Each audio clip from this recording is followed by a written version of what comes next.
Hi മക്കളെ, ഇക്കൊല്ലം 9ാം ക്ലാസ്സിലെ പരീക്ഷ എഴുതിയ ഒരുപാട് കുട്ടികളോട് ഞാൻ ഈ കഴിഞ്ഞ ദിവസങ്ങളിൽ കുറേയായി സംസാരിക്കുകയുണ്ടായി. അപ്പോൾ അവരെല്ലാവരും ഒരേപോലെ പറഞ്ഞൊരു കാര്യമുണ്ട്.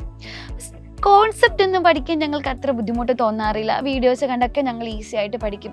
പക്ഷേ ഈ കോൺസെപ്റ്റ് പഠിച്ചു കഴിഞ്ഞതിന് ശേഷം ഒരു ചോദ്യം കാണുമ്പോൾ അല്ലെങ്കിൽ ക്വസ്റ്റ്യൻ പേപ്പർ കയ്യിലേക്ക് കിട്ടിക്കഴിയുമ്പോൾ ഇത് ഏത് ടോപ്പിക്കിൽ നിന്ന് വന്നതാണെന്നോ അല്ലെങ്കിൽ ഇതിൻ്റെ ഉത്തരം എങ്ങനെ എഴുതണം, ഏത് ഇക്വേഷൻ ഉപയോഗിക്കേണ്ടത് എന്നൊന്നും ഞങ്ങൾക്ക് തിരിച്ചറിയാൻ സാധിക്കുന്നില്ല.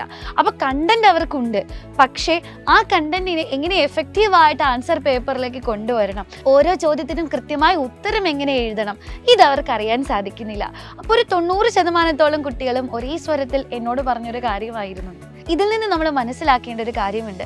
വെറുതെ ടെക്സ്റ്റ് ബുക്ക് വായിച്ച് പഠിച്ചതുകൊണ്ടോ കണ്ടന്റ് കിട്ടിയത് കൊണ്ടോ നമുക്ക് ചോദ്യങ്ങൾക്ക് ഉത്തരം എഴുതാൻ സാധിക്കില്ല. അതിന് നമ്മൾ പരമാവധി ചോദ്യങ്ങൾ പ്രാക്ടീസ് ചെയ്യണം. നമ്മൾ ഓൾറെഡി നമ്മുടെ നിഞ്ച ബാച്ചിലെ ക്ലാസ്സുകളൊക്കെ തുടങ്ങിക്കഴിഞ്ഞു. അവിടെ ഓൾമോസ്റ്റ് ഒരു ഫസ്റ്റ് ചാപ്റ്ററൊക്കെ കഴിയാനായിട്ടുണ്ട്. അപ്പോൾ ഓരോ ചാപ്റ്റർ കഴിയുമ്പോഴും ആ ചാപ്റ്ററിൽ നിന്ന് വരാൻ സാധ്യതയുള്ള എല്ലാ തരത്തിലുള്ള ചോദ്യങ്ങളും നമ്മൾ അവിടെ ഡിസ്കസ് ചെയ്ത് കൊടുക്കും.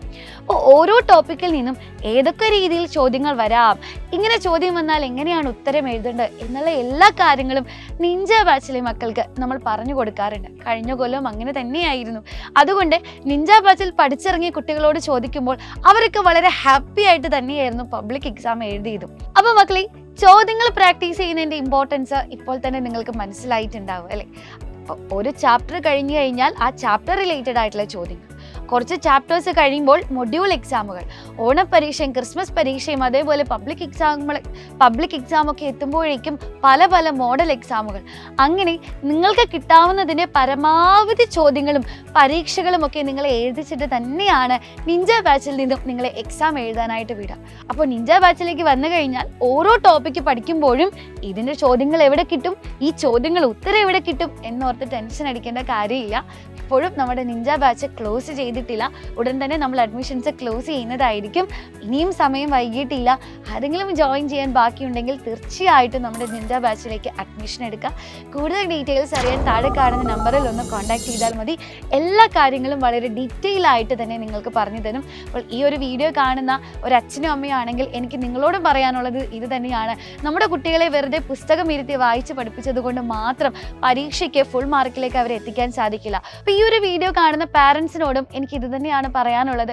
അപ്പോൾ ഒരുപാട് പേരൻസും കംപ്ലൈൻറ്റ് ചെയ്ത് ഞാൻ കേട്ടിട്ടുണ്ട്, എടാ അവനും ഫുൾ ടൈം ഇരുന്ന് പഠിത്താ പക്ഷെ പരീക്ഷയ്ക്ക് അങ്ങോട്ട് മാർക്ക് കിട്ടുന്നില്ല അല്ലേ. അപ്പോൾ ഇതിൻ്റെയൊക്കെ അടിസ്ഥാനപരമായിട്ടുള്ള ഒരു ഇഷ്യൂ ആണ് ഇപ്പോൾ ഞാൻ നിങ്ങളോട് ഡിസ്കസ് ചെയ്തത്. കണ്ടന്റ് പഠിച്ചത് കൊണ്ട് മാത്രം ഒരു കുട്ടിക്കും മാർക്ക് കിട്ടില്ല. അവർ കൃത്യമായിട്ട് ചോദ്യങ്ങൾ പ്രാക്ടീസ് ചെയ്താൽ മാത്രമേ ഫുൾ മാർക്കിലേക്ക് എത്താനായിട്ട് സാധിക്കുകയുള്ളൂ.